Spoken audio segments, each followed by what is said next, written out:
अभी आपको क्या निभाना है? क्षत्रिय धर्म को निभाना है। अगर आप क्षत्रिय धर्म को छोड़ोगे तो अधर्म हो जाएगा। क्या हो जाएगा? अधर्म हो जाएगा। अब पढ़ने के समय आप गृहस्थी को संभालने लग जाओगे, नहीं संभाल पाओगे ना गृहस्थी, तो आपका धर्म भी क्या है? पढ़ना है। तो अभी आप अपने धर्म को नहीं छोड़ सकते। ये क्यों कह रही हूँ? अगर आपने अपनी पढ़ाई के अलावा, जितने भी बच्चे हैं जो नौकरी वाले हैं जैसे भी हैं, अपनी जो कुछ भी कर रहे हैं, अपनी पढ़ाई के अलावा अगर आपने मोबाइल पे ज्यादा ध्यान दिया, ज्यादा टाइम गेम खेलने में लगाया, अर्जुन की तरह अर्जुन लड़ने के बजाय संन्यास लेना चाह रहा था, यानी अपने धर्म से विमुख हो रहा था, है ना? वहां पे तो लड़ना जरूरी था, नहीं तो दूसरे के हाथ में जमीन चली जाती, राज्य चला जाता, विश्व नष्ट हो जाता, ठीक है ना? तो फिर अगर आपने पढ़ाई की जगह कुछ और किया, मोबाइल ज्यादा चलाया, खेलने में अधिक टाइम लगाया, टीवी ज्यादा देखी, तो क्या हो जाएगा? धर्म की जगह अधर्म हो जाएगा। क्या हो जाएगा? अधर्म हो जाएगा। ये बात समझ लें। कितना मोबाइल चलाती है? हाँ, कितना मोबाइल चलाती है? थोड़ा चलाती हो। क्या देखती हो उसमें? उत्कर्ष क्या देखते हैं उसमें? गेम खेलते हो? गेम खेलते हो? कितना समय? जितना मिल जाए, जितना मिल जाए, जितना मिल जाए उतना खेल लेते हो। क्यों, आपके पिताजी खेलते हैं क्या? पिताजी खेलते हैं? तो मैं तो अभी बोल रही थी कि पिताजी से सीखते हैं बच्चे। आप तो बड़े इनोवेटिव निकले, खुद ही रूम निकालो है। पिताजी तो नहीं चलाते ना मोबाइल, पिताजी क्या करते हैं? काम करते हैं। पिताजी अपना कर्तव्य करते हैं कि नहीं करते? तो you should also do your duty, right? आपको भी तो अपनी ड्यूटी करनी है ना। तो आप अगर ज्यादा मोबाइल पे टाइम बर्बाद करेंगे तो क्या हो जाएगा? अधर्म हो जाएगा। तो आप अधर्म करना चाहते हैं? अब लोग सोचते हैं कि हिंदू, मुस्लिम, सिख, ईसाई धर्म अधर्म है। वाकई में धर्म अधर्म तो हम रोज कर रहे होते हैं, करते कि नहीं करते? जो हमारा कर्तव्य है उससे अलग कुछ करने लग जाते हैं हम, तो रोज हम क्या कर रहे होते हैं? अधर्म, ठीक है ना? अब जो सासू का ओहदा है और जो बहू का है, अब बहू सोचने लग जाए कि मैं अभी सासू बन जाऊं, तो धर्म है कि अधर्म है? अधर्म है। बेटा सोचे कि मैं अभी बाप बन जाऊं, तो धर्म है कि अधर्म है? अधर्म है। तो यानी बेटा जिस स्थान पे खड़ा है, पिताजी की जो घर में है, उसको भी मानना चाहिए कि अपनी चलानी चाहिए? पिताजी की बात माननी चाहिए। और पिताजी को भी समझना चाहिए कि कब तक बेटे पे बाप बन के रहना है, कब तक बेटे के सर पे रहना है। हमारी परंपरा थी शास्त्रों में, वानप्रस्थ आश्रम होता था, पर अब ऐसी परंपराएं नहीं है। तो कहते हैं कि एक घर में दो बाप नहीं रह सकते। जब बेटे का बच्चा हो जाए तो उसके बाद पिताजी लोगों को फिर ज्यादा दादागिरी नहीं दिखानी चाहिए, ऐसा शास्त्रों का विधान है। कुछ पिताजी लोग होते हैं या माताजी लोग होते हैं, चाबी अपने ही हाथ में रखते हैं, रखते कि नहीं रखते हैं चाबी? अब वो क्या है, लेकिन बेटों को भी देखना होता है, वो चाबी भी रखनी जरूरी है आज के हिसाब से, वरना बेटा घर से निकाल देगा। कुछ अथॉरिटी तो हाथ में रखनी ही पड़ती है, नहीं तो बेटा भी निकाल सकता है।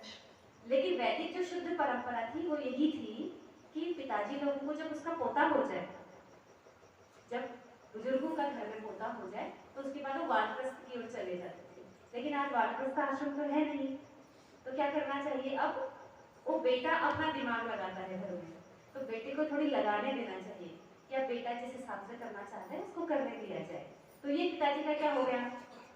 धर्म हो गया। अगर पिताजी ऐसा नहीं कर रहे हैं, अभी भी चाहते हैं कि मेरा बेटा मेरे ही हिसाब से चले, तो बेटा अपना दिमाग नहीं लगा पाएगा, वो जो करना चाहता है वो नहीं कर पाएगा। कुछ बेटे बहुत अच्छे होते हैं, पिताजी की बात मानते हैं, तो ऐसी स्थिति में फिर पिताजी धर्म के चक्कर में क्या कर रहे हैं? अधर्म कर रहे हैं। और बेटा अभी उसको समझ नहीं है, लेकिन चाहता है कि पिताजी चुप रहे, मैं करूँ अकेला। अभी समझ नहीं है उसको। पिताजी चाहते हैं कि बेटे को मैं भी ठीक रखूं, अभी इसको अकल नहीं है, अभी मेच्योरिटी नहीं आई है। बेटा चाहता है कि मैं अपने हिसाब से करूं, तो बेटा वहां पे क्या कर रहा है? फिर अधर्म कर रहा है। तो हमारे जीवन में धर्म अधर्म रोज घट रहे हैं और उनसे हमारे कर्म बन रहे हैं। उनसे हमारे क्या बन रहे हैं? कर्म बन रहे हैं। अगर हम अपने परिवार में हमारे जो कर्तव्य हैं उसके अलावा कुछ और कर रहे हैं, तो हम रोज क्या कर रहे हैं? फिर अधर्म कर रहे हैं और अपने कर्मों को बिगाड़ रहे हैं। अगर बच्चे पढ़ाई के अलावा और चीजों पर ध्यान दे रहे हैं, तो बच्चे क्या कर रहे हैं? फिर अधर्म कर रहे हैं। तो धर्म अधर्म समझ में आया? तो अब धर्म क्या है? कर्तव्य क्या है बच्चों? कर्तव्य, और दुनिया में सबके कर्तव्य अलग अलग हो सकते हैं, ठीक है ना, सबके धर्म अलग अलग हो सकते हैं। इस दृष्टि से धर्म हिंदू मुस्लिम सिख ईसाई नहीं है। ये समझ में आ रहा है आपको? हिंदू मुस्लिम सिख ईसाई धर्म नहीं है, ठीक है। आर्य का मतलब आता है आपको? आर्य का मतलब क्या होता है? श्रेष्ठ है। हम सब श्रेष्ठ हैं। आप सुबह आए थे क्या? नहीं आए थे ना? आप सुबह आए थे? नहीं आए थे हम लोग भी सुबह। सुबह हमने बच्चों को बताया कि आर्य का मतलब, ये कौन सा समाज है? आर्य समाज। कौन सा समाज है ये? तो आर्य समाज में हर व्यक्ति, आर्य समाज में हर व्यक्ति क्या करना चाह रहा है? अपने धर्म का पालन करना चाह रहा है। धर्म समझ में आ गया? तो अब इस धर्म का क्या करना चाह रहा है? हर व्यक्ति पालन करना चाह रहा है। जो रोज अपने धर्मों का पालन कर रहा है, ठीक है, अपनी गलतियों को सुधार रहा है, वो क्या है? आर्य है। जो रोज अपने धर्म का पालन करेगा, अपनी गलतियों को सुधारेगा, वो व्यक्ति क्या बन जाएगा? श्रेष्ठ बन जाएगा। क्या बन जाएगा? श्रेष्ठ बन जाएगा। समझ में आया? तो अब आपको समझ में आया कि हिंदू मुस्लिम सिख ईसाई ये सब मत पंथ संप्रदाय हैं, धर्म नहीं है, ठीक है। धर्म हमारा एक ही होता है।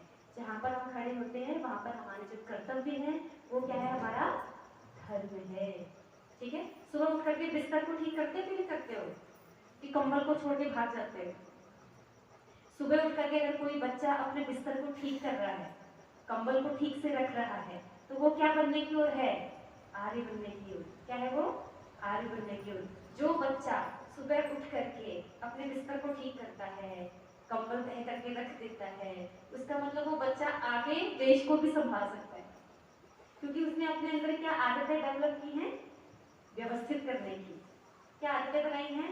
व्यवस्थित करने की। कहीं नल खुल रहा है तो उत्कर्ष जी फटाफट जाएंगे नल बंद करने के लिए, जाएंगे। तो ये उत्कर्ष का क्या है?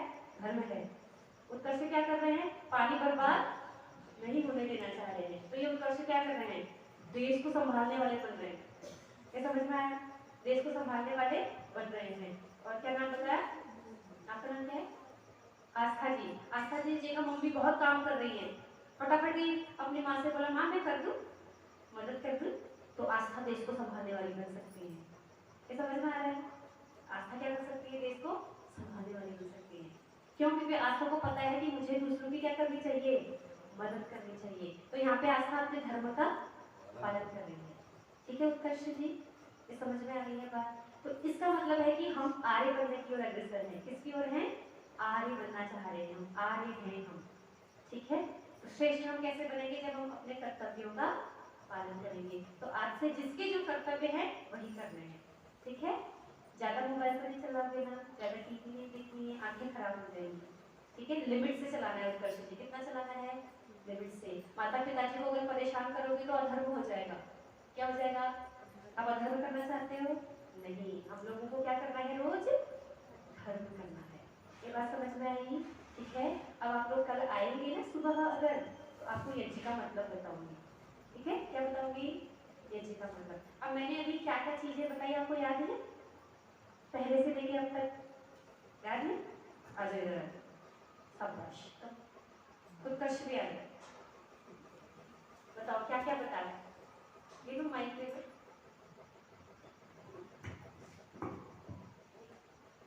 बताओ क्या क्या बताया, उनको बताओ सब।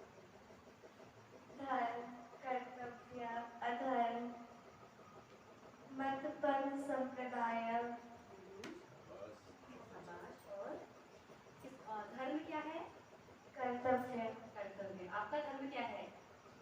पढ़ना, माता पिता का कहना मानना, आपके पिताजी का धर्म क्या है? काम करना। अच्छा, ठीक है। और ये हिंदू मुस्लिम सिख ईसाई क्या है? मत पंथ संप्रदाय। मत पंथ संप्रदाय अलग हो सकते हैं, लेकिन धर्म सबका एक समान होता है, ठीक है। अब उत्कर्ष जी को दीजिए, उत्कर्ष जी को बहुत तालियां बजाइए। आपने क्या क्या सीखा? धर्म क्या होता है? धर्म का कर्तव्य एक समान होते हैं, मत पंथ संप्रदाय अलग होता है, धर्म अलग होता है। आर्य बनने के लिए क्या करना चाहिए? क्या करना चाहिए? अपने कर्तव्य का पालन करना। कर्तव्य क्या है आपके? पढ़ना, जल्दी उठना, माता पिता की आज्ञा मानना। देश की रक्षा कैसे कर सकते हो? यहाँ आप अपने घर में रहते रहते देश की रक्षा कर सकते हो कि नहीं? कैसे? चीज़ों को व्यवस्थित चीजों को व्यवस्थित रख के और चीजों को बर्बाद न नहीं करें। पानी बचा के आप देश की रक्षा कर रहे हो कि नहीं कर रहे हो? पानी कहाँ है? देश का है कि नहीं है? पानी अगर बच गया तो देश की रक्षा हो रही है कि नहीं हो रही है? आपने कूड़े को रास्ते में नहीं फेंका तो देश की रक्षा हो रही है कि नहीं हो रही है? हो रही है ना? तो हम लोग केवल वहां जाकर के देश की रक्षा करेंगे, सरहद पे जाके घर में भी कर सकते हैं, कर सकते हैं ना? ठीक है। अगर आप मोबाइल ज्यादा चलाते हैं मान लो और आपकी आंखें खराब हो गई मान लो, तो आपको फिर कई सारी चीजों से रिजेक्ट कर दिया जाएगा। समझ रहे हैं आप? समझ रहे हैं? तो अब देश की रक्षा हो पाएगी फिर ऐसे? नहीं हो पाएगी। यानी अगर हम अपने शरीर को बर्बाद कर रहे हैं, आंखें खराब कर रहे हैं, तो भी हम देश की रक्षा नहीं कर पाएंगे। यानी हम देश को डिस्ट्रॉय कर रहे हैं। हम अपने आप को यानी युवा पीढ़ी को क्या कर रहे हैं? खत्म कर रहे हैं, कमजोर कर रहे हैं। ये समझ में आ रहा है? ये सबके लिए जो भी ज्यादा कर्तव्यों के अलावा अलग चीज कर रहा है वो देश को खत्म कर रहा है। देश को क्या कर रहा है? वो खत्म कर रहा है। ठीक है, समझ में आया? बहुत अच्छा।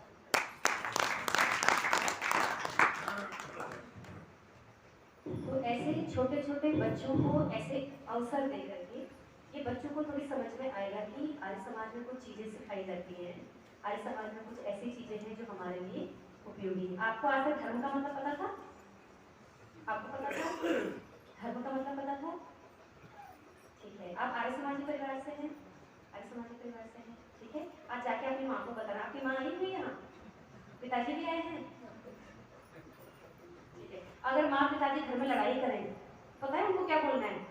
मैं नहीं आऊंगा आर्य समाज, मैं नहीं जुड़ूंगा तुम्हारे आर्य समाज से।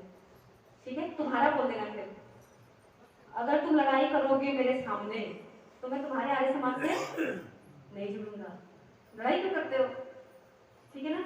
अगर तुम परेशान होगे ज्यादा छोटी छोटी बातों पर तो मैं आर्य समाज से नहीं जुड़ूंगा, मैं नहीं सीखूंगा, मैं नहीं बोलूंगा आर्य समाज। लेकिन मन में तो मानना है ना, आज तो हमें बनना ही है, चाहे माँ बाप बने ना बने, हमें तो बनना है ना।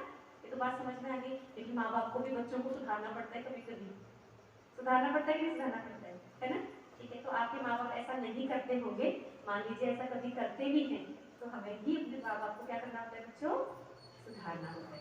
ठीक है, ठीक है। ये भी तो बताया था ना, गले में क्यों डालते हैं? समर्पण का प्रतीक है। किसका प्रतीक है? समर्पण का। आपने देखा होगा जिनको भी फूलों की माला पहनाई जाती है, इसका मतलब उन लोगों ने कुछ न कुछ समाज को बलिदान किया है।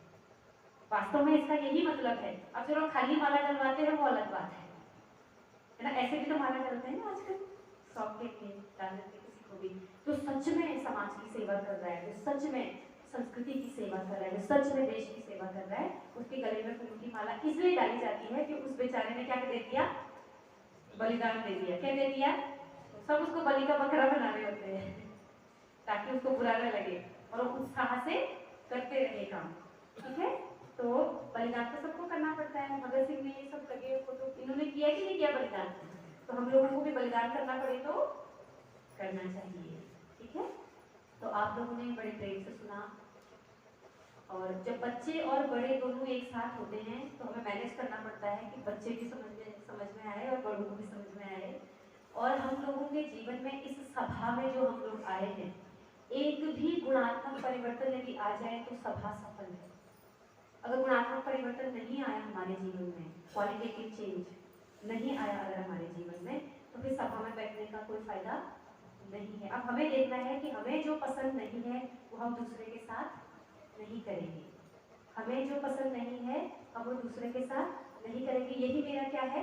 धर्म है। और यही मेरे इस जीवन को सुधारने वाला है, यही मुझे अगला जीवन अच्छा देने वाला है और यही मुझे मुक्ति तक पहुंचाने वाला है। जो मुझे पसंद नहीं, कोई मुझसे जोर से बोले तो मुझे भी प्रेम से बोलना चाहिए।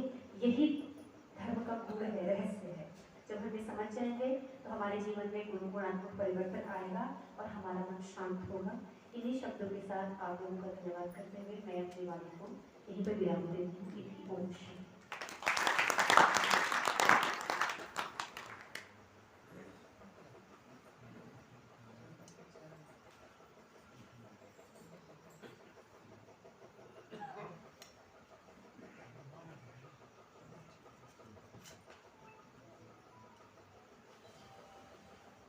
बहुत सुंदर। ओ बहुत सुंदर भी आप दर्शनाचार्य अड़ियासादी से सुन रहे थे। धर्म बहुत कठिन विषय है और बड़ी रोचक तरीके से सरलीकृत करके हम सबके सामने आपने प्रस्तुत किया, इसलिए हम आपका बहुत बहुत धन्यवाद करते हैं। धर्म को समझना इतना आसान नहीं है और आपने इतनी सरलीकृत तरीके से बताया, बच्चों को बड़ों को दोनों को समझ में आया। अपने कर्तव्यों का पालन हम सब करते हैं, लेकिन ये पता नहीं होता कि कहाँ हम अधर्म कर रहे हैं, कहाँ धर्म कर रहे हैं। उन चीज़ों को आपने उदाहरण के साथ बताया और मुझे आशा की विश्वास है कि आप सबको निश्चित रूप से समझ में आया होगा और आपका घर स्वर्ग बनने की तरफ अग्रसर होगा अगर इसको आचरण में उतार लेते हैं। ये आर्य समाज का मुख्य उद्देश्य है और इस उद्देश्य की प्राप्ति में आप इसको उतारेंगे तो आपका जीवन का जो लक्ष्य है, उद्देश्य है, धर्म अर्थ काम और मोक्ष को प्राप्त करना, वो आपको मिलेगा। ज्ञान हमें आनंद की अनुभूति कराता है और उसके लिए आप सब यहाँ पर आए। वाणी में आपकी मिठास और होता अनायास ही लोगों को अपनी तरफ आपकी तरफ आकर्षित करता है। हम आपका आर्य समाज की तरफ से बहुत बहुत धन्यवाद करते हैं। परमपिता परमात्मा ऐसी हस्ती हमारे बीच में भी है, क्योंकि दर्शनाचार्य हैं आप, पौराणिक से निकल करके आई, वाणी भी परमात्मा ने बहुत सुंदर दिया है और ये ज्ञान साथ में मिल जाता है तो वाणी हमारा कई गुना प्रभावी हो जाता है। बोलने को सबको आता है, लेकिन एक सारगर्भित बातों को लेकर के हम सामने रखें। बोलते हैं कबीरदास की आ जाती है कि ऐसी वाणी बोली मन का आपा को। अहंकार हमारा अहंकार जब तक नष्ट नहीं होता वही सबसे बड़ा दुखों का कारण है। पग पग पर हमारा अहंकार खड़ा होता है, हमारे स्वाभिमान को ठेस सकता है और उसके लिए व्यक्ति को देख आर्य समाज में आप आते रहेंगे। अभी हमारे पास में 4 सभाएं और कल सुबह प्रातः 8 बजे से 10:30 बजे तक, क्योंकि आधा घंटा ये के कार्यक्रम में लगते हैं, तो आप ज़्यादा से ज़्यादा संख्या में पढ़ाएं। हमारी माताएं बहनें ज़्यादा से ज़्यादा संख्या में उपस्थित हैं और इस कार्यक्रम का लाभ उठाएं। कल सेकंड सैटरडे है, स्कूल में जाने वाले बच्चों की भी कल छुट्टी हो और शाम का भी सभा है, 8 से 10 ऐसे ही चलेगा। परसों रविवार है, उस दिन विशेष कार्यक्रम है। हमारे बीच में बाहर से भी अतिथि बुलाए गए हैं। अपने जो गुरुकुल रुड़की से हैं आचार्य सुकामा जी, जो अभी अभी राष्ट्रपति द्वारा पद्मश्री अवार्ड से सम्मानित की गई 5 अप्रैल को, उनको आर्य समाज सम्मानित करके अपने आप को गौरवान्वित अनुभव करेंगे। साथ में उस दिन प्रीति भोज का भी आयोजन है, तो आप सब परिवार आमंत्रित। आप ही नहीं, आपके आसपास पड़ोस में और भी लोग हैं, उनको भी आमंत्रित करते हैं। पुण्य का काम, आपको भी पुण्य मिले। अच्छे कामों में लोगों को जोड़ने के लिए धर्मस्य परिकर गति, धर्म की तेज गति होती है और जहाँ भी जाते हैं आप 2-4 को साथ में ले। बुरे कामों वाले में झूठ बना के चलते हैं, अच्छे काम में किसी के साथ जबरदस्ती की थोड़ा करना पड़े तो उसको ले आइए, कोई दिक्कत नहीं। और ये तभी काम हम सरलता से कर सकते हैं जब हमारा अहंकार समाप्त हो चुका है कि हम अच्छे काम में जा रहे हैं, 2-4 लोगों को साथ में ले आए, ये बड़ा अच्छा रहेगा। ऐसा आप करते हैं तो निश्चित रूप से आपका जीवन भी सुखमय रहेगा। इसमें अपने मुख्य अतिथि हैं चौधरी हरि सिंह सैनी, जो लगातार कई वर्षों से आर्य समाज में उनका काफ़ी सक्रिय योगदान रहा है। यहाँ धाम भी काफ़ी लेकर के गए हुए। उनके साथ ही विशिष्ट अतिथि के तौर पर चौधरी दिलीप सिंह जी और चौधरी धर्म दहिया, ये भी बहुत पुराने आर्य समाज में इनका सहयोग मिलता रहा है और ये लोग उस दिन उपस्थित होंगे। तो आप सबसे यही प्रार्थना है कि आप ज़्यादा से ज़्यादा संख्या में आए, पूरे परिवार के साथ में आए। कल भी दोनों समय की सभाओं में आप सबकी उपस्थिति अच्छी होनी चाहिए और रविवार के दिन विशेष रूप से आप सभी आमंत्रित हैं और भी ज़्यादा से ज़्यादा संख्या में जाए। और मैं इन्हीं शब्दों के साथ में एक और आह्वान करता हूँ कि यहाँ यज्ञ पर जो यजमान बनने वाले दंपति हैं, सुबह 10 मिनट पहले पहुँच जाए। जो भी दंपति बनना चाहते हैं, आर्य समाज आपके दबाव किसी भी प्रकार का नहीं देता। यज्ञ की प्रक्रिया एक बहुत ही विस्तृत प्रक्रिया है और ऐसे अवसर पर यज्ञ पे बैठने का अवसर बहुत कम होता है। विवाह में भी यज्ञ होता है, फेरे करवाते हैं, लेकिन वो कोई उसका ढंग नहीं होता कि क्या करवाया जा रहा है, क्या नहीं करवाया जा रहा है। आप यहाँ पर यज्ञ पर बैठ करके पुण्य के भागी। साथ में हमारे पास सेलर हैं, आए हुए हैं, वहाँ से आप पुस्तकें हैं, झंडे हैं, ओम का अपने घरों पर झंडा जरूर लगाएं, पुस्तक जरूर देखें। पुस्तक जो है ये संघ तो 3 दिन में समाप्त हो जाए, लेकिन वो पुस्तक आपके घर में सदा रहे। कोई भी पढ़ने लिखने वाला होगा, कभी भी आप 4 घंटे से उठा के देखेंगे तो अच्छी अच्छी पुस्तकें आती है, कुछ न कुछ सीखने के लिए मिल जाए। तो पुस्तक जरूर लेके जाएं। और हमारा बच्चों के लिए जो बड़े लोग जाते हैं बाजार से मिठाई फल ले आते हैं खरीद करके, आप कहीं भी जाए तो आर्य समाज की पुस्तकों को जरूर, किसी बच्चे के जन्मदिन पर देना है तो आप पुस्तकों को दें। ये केक काटने वाली परंपरा भारतीय संस्कृति के किसी भी पुस्तक में नहीं है। पौराणिक जगत में लेकर के चाहे वैदिक संस्कृति में केक काटने कई प्रकार के। आप यज्ञ करें, यज्ञ सीखें, यहाँ पर सिखाया भी जाता है, पुस्तक भी आपको मिलेगा और आप यहाँ से प्रशिक्षित होकर के अपने घर में कर सकते हैं। कोई भी माता बहनें बेटियाँ पुरुष कोई भी कर सकता है, कोई बहुत ज़्यादा समस्या नहीं है, ना डरने की जरूरत है। आप एक बार इच्छा करें, यहाँ आए, 2-4 रविवार 5 रविवार को देखें और प्रक्रिया आप कर सकते हैं। थोड़ी बहुत त्रुटियाँ रहती है, फिर ठीक हो जाएगा, कोई दिक्कत नहीं, उसका लाभ आपको मिलेगा। लेकिन केक काट से ये बेहतर, कोई भी आप घर में वर्षगांठ मनाते हैं, जन्मदिन मनाते हैं तो आप यज्ञ जरूर करें। पुरोहित अभी 2 समाजों में है, यहाँ उपलब्ध नहीं है और आप ये काम स्वयं कर सकते हैं। अवसर मिलता है तो कोई ना कोई हम व्यवस्था करवा देते हैं, आपको पुरोहित की भी व्यवस्था उपलब्ध हम करवा देते हैं। प्रयास है कि यहाँ पुरोहित जल्दी से जल्दी नियुक्त की जाए, प्रयास हम करते रहे, लेकिन अभी सफलता नहीं मिली। तो ये आप सबसे निवेदन है कि आप घर में ईसाईकरण को मत फैलाएं, इस्लामियत को मत फैलाएं, अपनी भारतीय संस्कृति को फैलाएं, आर्य संस्कृति को फैलाएं, आर्य बने और अपने संतानों को आर्य बने। घर में सुबह शाम कम से कम हम बार-बार निवेदन करते हैं कि आप संध्या जरूर करें। आप अपने घर का एक नियम बनाएं कि हमारे बच्चे 10 मिनट कम से कम गायत्री मंत्र का जाप करें, ओम का जाप करें भोजन से पहले। हम बार-बार ये करते हैं और ये विद्यालय में भी हम ये प्रक्रिया चलाते हैं कि घर पे सुबह शाम भोजन से पहले 10 मिनट बैठ करके आप ओम का उच्चारण कर लें, गायत्री मंत्र का जाप कर लें। और ये काम तब हो पाएगा जब हमारी माताएं बहनें बेटियां अपने अपने संतानों को इस तरह का निर्देश करें कि पहले जाके संध्या करो या साथ में बैठ जाए, उनके साथ भोजन तैयार है उसके बाद में। तो इस बात का निवेदन आप सबसे रहेगा और ये बार बार हमारी आग्रह है कि आप यहाँ पर आए और साधु सबका सम्मान है। जिनका नाम लिया गया, जिनका नहीं दिया गया, उनको भी मेरा करबद्ध प्रणाम है, स्वागत है। समाज में आप सब जरूर आए। अब मैं निवेदन करूँगा दर्शनाचार्य से कि शांति पाठ कराए समाज से। ओम